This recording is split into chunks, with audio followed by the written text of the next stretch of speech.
morning, everyone.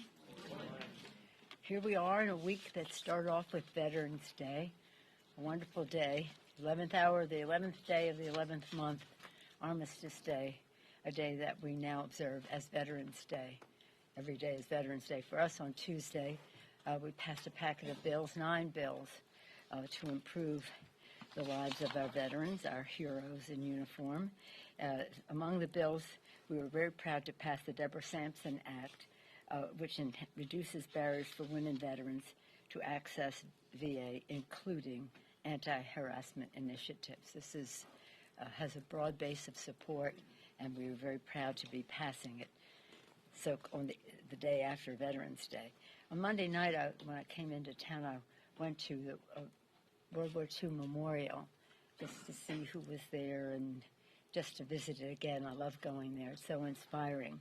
And I saw I was impressed particularly by 2 engravings on the wall, one that related directly to all veterans. President Truman said, "Our debt to the heroic men and valiant women in the service of our country can never be repaid. They have earned our undying gratitude. America will never forget their sacrifices." How beautiful. And then particular to women, not necessarily in uniform, but women in the war effort by Franklin Delano Roosevelt, President Roosevelt. He said, "Women have given their sons to the military services.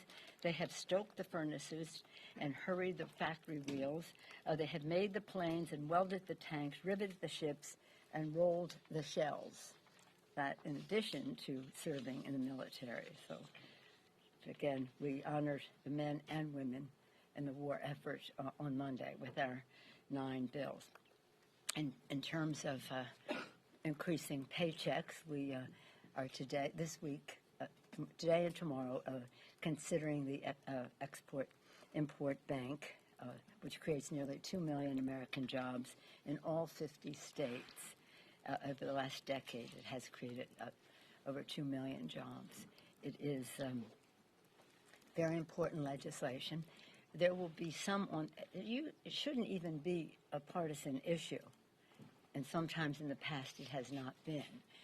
There will be an attempt by some to say XM should not be doing any business with China, and I modestly say that I take second place to no one in the Congress for over 30 years of fighting China on their trade policy, on their human rights policy, on their proliferation policy.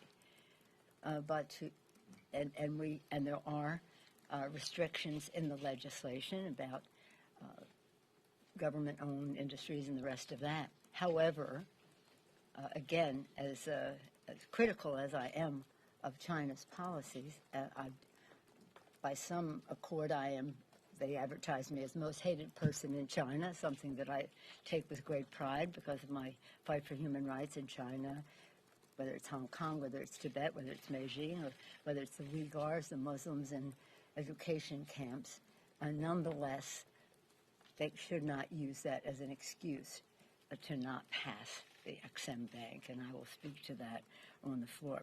In the same token of globalization of economy, we are moving positively in terms of the U.S.-Mexico-Canada agreement.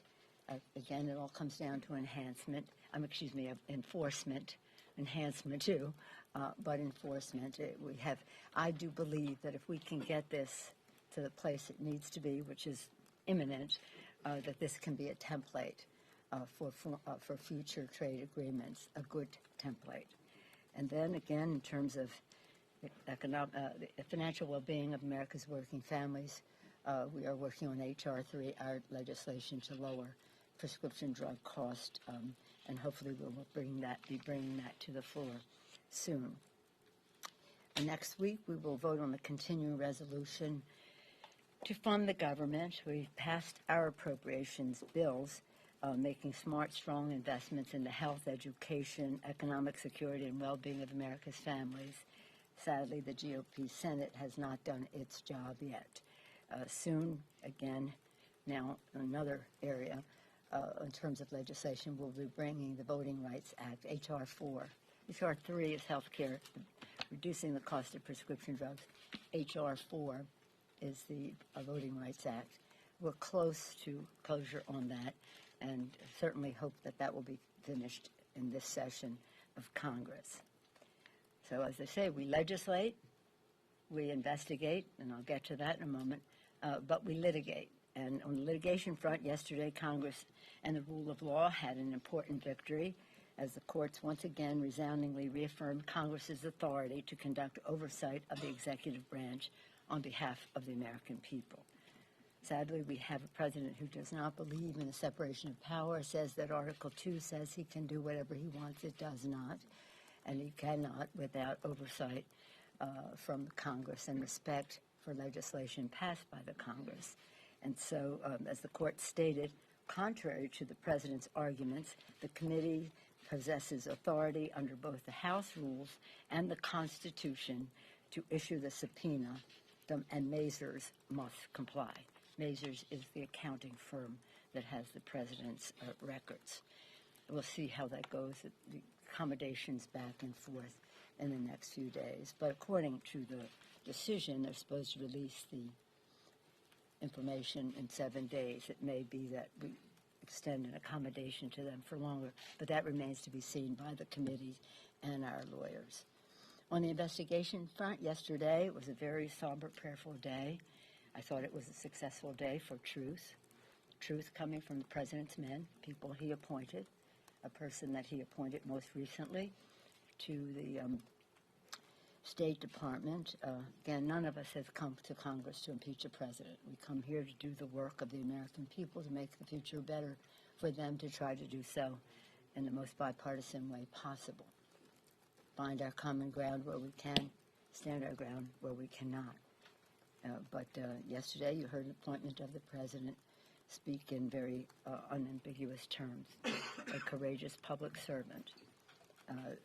The devastating testimony corroborated evidence of bribery uncovered in the inquiry, and that the president abused power and violated his oath by threatening to withhold military aid and a White House meeting in exchange for an investigation into his political rival.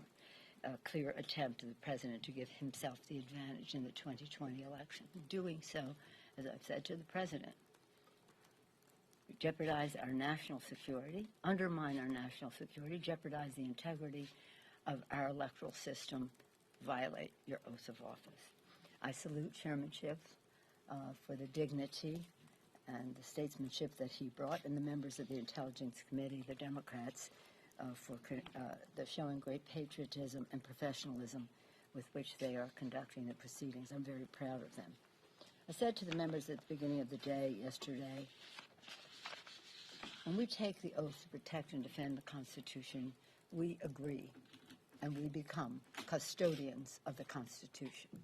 The Constitution, the brilliance of our founders to create a republic, a system of checks and balances, 3 co-equal branches of government, separation of powers, each a check and balance on the other. As custodians of the Constitution, we must be defenders of our democracy, because our democracy depends on that republic and not a monarchy. Article 2 that says I can do whatever I want.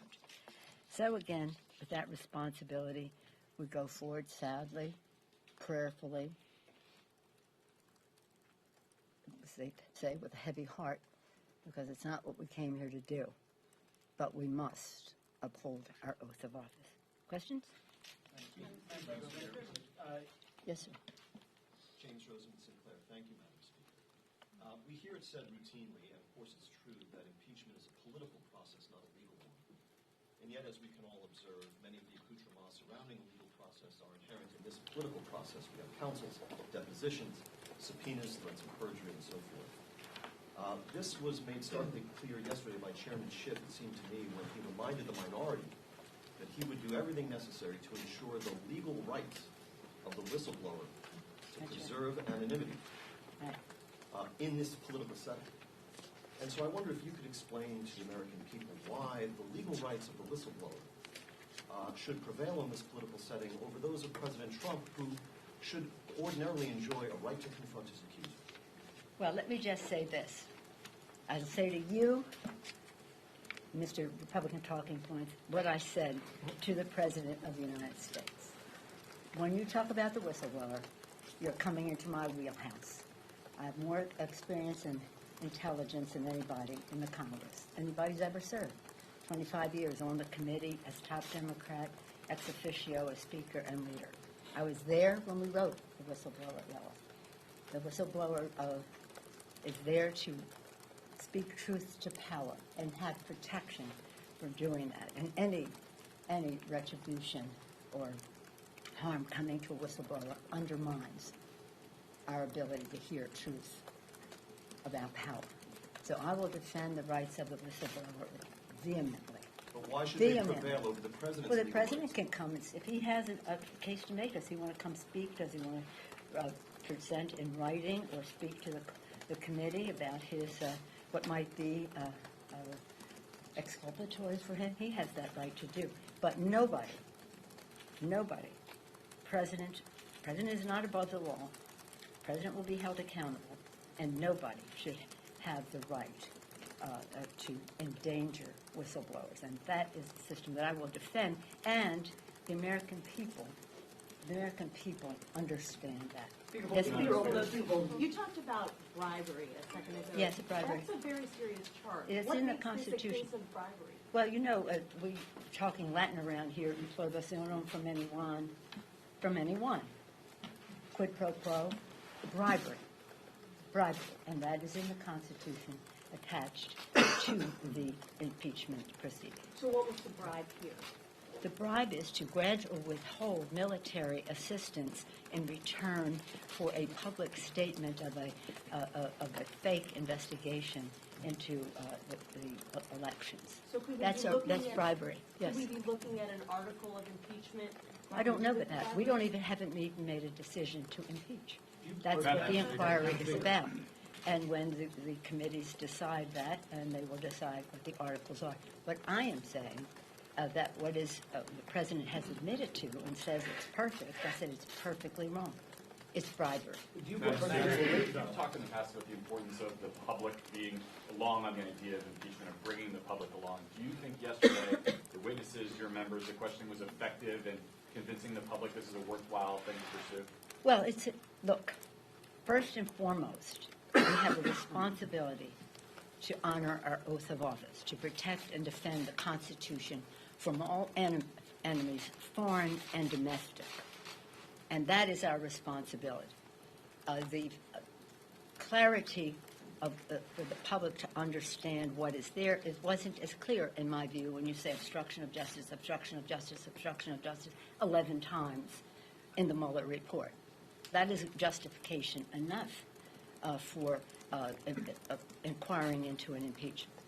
This had a story, a narrative about the president threatening to grant or withhold certain privileges, certain military assistance voted on by the Congress to Ukraine, which is in our national interest to do so because they were fighting the Russians. They've already lost over 11,000, 12,000, 13,000 people fighting the Russians. That's why I say all roads lead to Putin. Putin benefited from our not any holding up of that foreign military assistance. Putin benefited by the action taken by the president vis-a-vis Syria and Turkey because they wanted a stronghold in the Middle East, and the president gave them that. Putin benefited from the president's comments about uncertainty about our support for NATO. Putin benefited. The list goes on. I won't even go into the elections. Just those three, because they're the three I have mentioned to the president when I have said, with you, Mr. President, all roads lead to Putin. You kept saying that you haven't really decided whether to move We forward. haven't. That'll be up to the committees to decide. But do you believe that yesterday's testimony from Bill Taylor and George Kent at all moved the needle for Democrats more towards articles of impeachment? This isn't about for Democrats. This is for the American people. This is about patriotism. It's not about politics, Democrats, Republicans. It's not about anything political. It's about patriotism. It's about honoring our oaths of office and to uphold the Constitution, and the Constitution spells out what our responsibilities are and what our penalties are. And yesterday, I do believe the truth will set us free. And so the truth coming from the president's own appointee, describing bribery and threatening, in the course of it, threatening the identity of the whistleblower is just shameful behavior. Madam Speaker. Yes, ma'am. I wanted to ask you, you said USMCA is imminent. How do you think AFL-CIO is poised to respond if the implementing bill is going to be considered in the House? Well, we have shared values with the AFL-CIO and believe that the growth of our economy is blessed with more participation from collective bargaining, workplace safety, all of that. So I think we will have we'll see what the implementation is, what that is, and the enforcement is, and I think it will be a value that is shared by our friends in labor as well as the Democrats in the Congress. So we're in a good place. We as I say, I want this to be a template for future trade agreements so that the work that we put in here will not only have a benefit in the U.S.-Mexico-Canada agreement, but for the globalization discussion in general. And so what we'll have to do is, as soon as we come to conclusion, is to have the implementing language written, and we have an idea of what that would be. So I think I'd like to see us get it done this year. I mean, that would be my goal. I don't imagine that it would take much more in the Senate to pass. I mean, some of our legislation we want to pass this year, but we don't know what happens in the Senate. I would hope that they would move quickly with this. I'm sure them personally. Chad? Thank you. Thank you. You say that the House has not obviously decided That's right. to pursue impeachment yet. That's right. But when we see the hearing yesterday, Right. a lot of questions about impeachment. We talk about three distinct things: bribery, abuse of power, things that could go into articles of impeachment. Why would the public not think that the House is dead set on a course to impeach the president when all of this milieu is going on? Well, all this milieu is a seeking of the truth. It's called an inquiry. And if the president has something that is exculpatory, Mr. President, that means you have anything that shows your innocence, then he should make that known, and that's part of the inquiry. And so far, we haven't seen that, but we welcome it, and that's what an inquiry is about. Do you think that there is a way, considering all that they're doing, and all the hearings and all the depositions that are coming, that there's any way that the House could not impeach with all of this work regardless? Perhaps you have not heard me when I have said, this is something we do with a heavy heart. This is very prayerful, because impeaching is a divisive thing in our country. It's hard.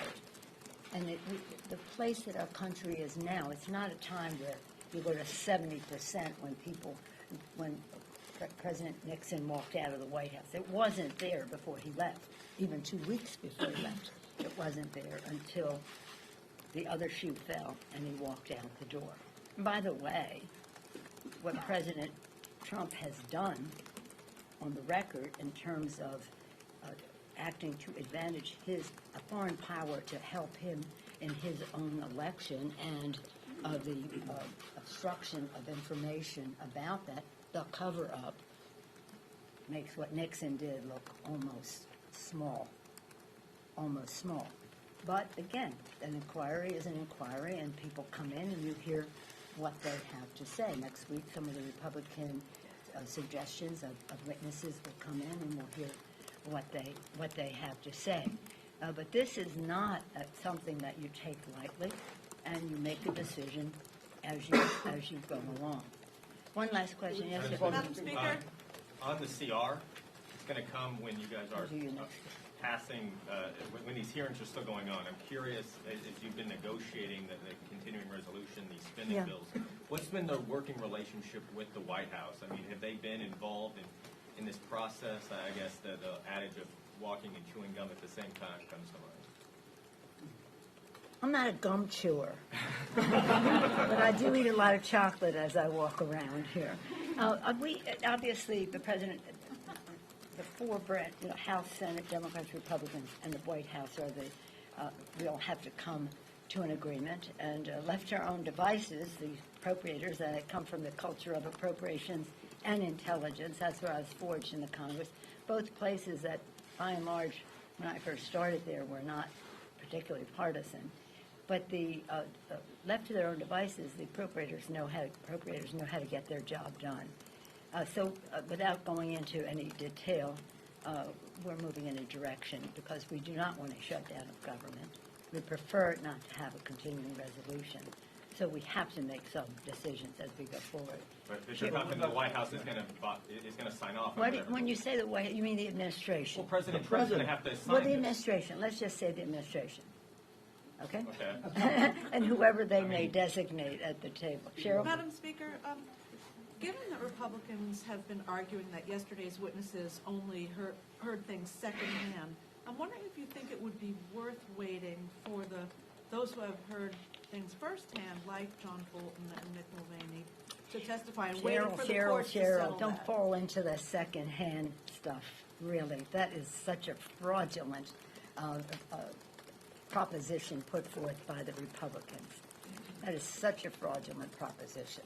And and they know it, and that's why they're talking about process rather than the substance of what we have heard.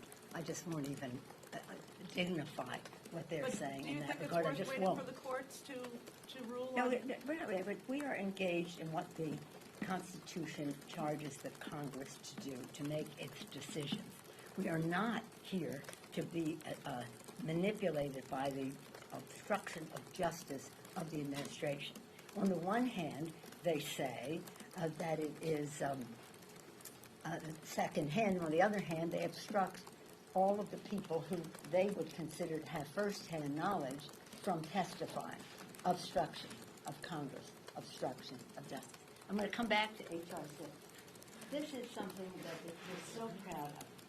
But over 160 days ago, we sent to the Senate H.R. 6, the American Dream and Promise Act. This is a bill that would protect our dreamers in our country. These young people who come to our country made such a valuable contribution. We're grateful to them for that and to their parents for bringing them here. And the president has said he supports the dreamers on the one hand, and on the other hand, he calls them thugs. So you never know who's showing up that day in the White House. But the fact is that the American people support the dreamers. And I hope that the Senate will, again, be cognizant of the fact that like 80% of the American people want the dreamers protected in our country. So we started Tuesday morning on the steps of the Supreme Court as the court was hearing the oral arguments, beginning and then hearing the oral arguments on the legislation that relates to, on a policy that relates to the dreamers. At the same time, we're fighting them in the courts. We're fighting the president in the court of public opinion and winning that, and now we're in the Congress of the United States as well. I just want to remind, and I didn't go to the oral hearings arguments this time because so many people had an appetite for the tickets. That's usually the case. But when you're there, you have to be very constrained. You can't even adjust your glasses because they might think you're taking a picture or something. It's a very, I don't know if you've ever been to the oral arguments, but the temptation to jump up and say something is great because you can't. If I had been there, what I would have said is that President Ronald Reagan, you've heard me talk about his last speech and how supportive he was of newcomers to America as the vital force of America's preeminence in the world. But in addition to that, before his last speech as President of the United States, when the Congress passed the immigration bill of 1986, comprehensive bipartisan bill passed the Congress, signed by President Reagan, he then said to Congress, you did not do enough. So he instituted family fairness which gave protection to a higher percentage of people than President Obama did with the DACA order. Higher percentage. President Reagan, Vice President George Herbert Walker Bush, and then the continuation in that presidency going on with President Clinton, President George W. Bush, President Obama, all all supportive of that point of view until this president. Very sad. So I would hope that the court would, President Reagan's decisions were upheld by the court. I would hope that this court would use that, but we'll see. We don't know. I've heard different versions of how people interpreted what one judge said, another judge said, and the rest. But I do know one thing, that if the court supports President Trump on this, they will be doing great harm to hundreds of thousands of people and families in our country, and I hope that pain will be a part of their consideration, because they have to consider the impact, and I hope that they will understand the blessing to America that our newcomers are. And I hope that the Senate will pass H.R. 6. Thank you.